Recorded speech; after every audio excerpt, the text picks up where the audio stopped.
कभी कभी सबसे गहरी दोस्ती वहीं जन्म लेती है जहां दुश्मनी की लकीरें सबसे गहरी खींची हो। एक समय की बात है, एक घना जंगल था। वहां के एक पुराने पेड़ के खोखल में एक सांप रहता था जिसका नाम था नागराज। वह बहुत ही शांत और बुद्धिमान था। और उसी जंगल में एक चंचल और निडर नेवला भी रहता था जिसका नाम था मोनू। सांप और नेवले को हमेशा एक दूसरे का जानी दुश्मन माना जाता है। जंगल के सारे जानवर जानते थे कि जहाँ नेवला होता है वहाँ सांप की जान खतरे में होती है, और जहाँ सांप होता है वहाँ नेवला ज्यादा देर तक जिंदा नहीं रह सकता। लेकिन इस जंगल में कुछ अलग ही होने वाला था। एक दिन क्या हुआ, नागराज नदी के किनारे आराम कर रहा था। गर्मी का मौसम था और वह प्यास बुझाने आया था। तभी मोनू भी वहां पहुंचा। जैसे ही नागराज ने मोनू को देखा, उसकी आंखें लाल हो गई। वह फुफकारा मारता हुआ बोला, तू यह क्या कर रहा है? क्या मुझे मारने आया है? मोनू हंसते हुए बोला, अरे नहीं नागराज, मैं तो बस पानी पीने आया हूँ। वैसे अगर मैं तुम्हें मारना ही चाहता तो अब तक हमला कर देता। नागराज को मोनू की बात थोड़ी अजीब लगी। उसने सोचा कि शायद जय इसकी कोई चाल होगी, लेकिन उसने भी गुस्सा शांत किया और बोला, ठीक है, लेकिन एक बात याद रखना, मेरे पास ज्यादा मत आना।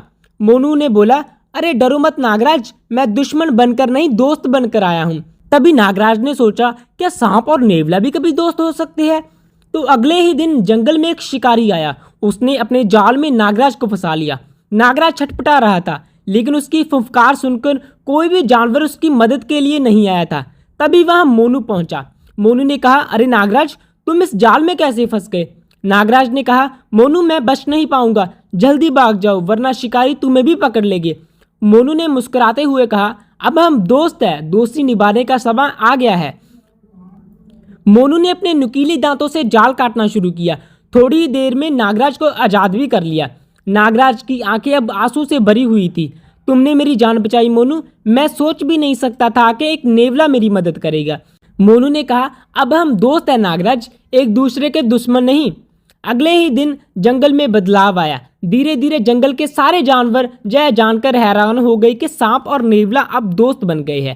पहले सबने उनका मजाक उड़ाया। हिरन ने कहा, सांप और नेवला दोस्त, ये नामुमकिन है। लोमड़ी ने कहा, ये दोस्ती ज्यादा दिन तक नहीं चलेगी, ये दोनों कभी ना कभी एक दूसरे को धोखा जरूर देंगे।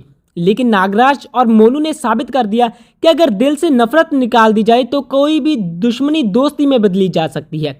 तो अगले दिन परीक्षा की घड़ी आई। एक दिन जंगल में आग लग गई।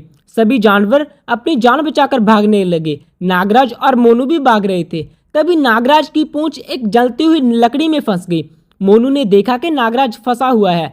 मोनू चिल्लाकर बोला, नागराज हिम्मत रखो, मैं आ रहा हूँ। मोनू ने आग की परवाह किए बिना नागराज को खींचकर बाहर निकाला। दोनों किसी तरह नदी के पास पहुंचे और अपनी जान बचाई। उस दिन जंगल के सभी जानवरों ने देखा कि मोनू ने अपनी जान की परवाह किए बिना नागराज को बचाया। अब कोई भी उनकी दोस्ती पर शक नहीं कर रहा था। और आज भी वह जंगल इस बात के लिए जाना जाता है कि वहां एक समय सांप और नेवले की अनोखी दोस्ती हुई थी। दोस्ती रंग, रूप, जाति या जन्म का बंधन नहीं देखती। अगर दिल साफ हो तो सबसे बड़े दुश्मन भी सच्चे दोस्त बन सकते हैं। सच्ची दोस्ती वही है जो हर मुश्किल में साथ निभाए। नफरत को छोड़कर अगर हम प्रेम और विश्वास का हाथ बढ़ाएं तो सबसे बड़े दुश्मन भी दोस्त बन सकते हैं।